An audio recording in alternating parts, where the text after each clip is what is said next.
Nós não vamos levar nada, gente. Nada. Tenha tudo, mas não se apegue a nada, porque fica tudo.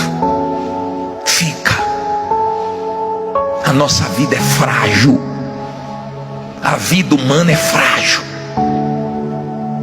Você vê a pessoa se internar num dia, no outro dia está morta. Morreu. Peraí, morreu. Você toma conhecimento, uma queda, um assalto, um acidente, um vírus que você não vê entra no corpo, uma bactéria, e leva a pessoa. Como é que eu vou brincar com a minha alma que é eterna? Eu não posso. Me perdoe. Me perdoe.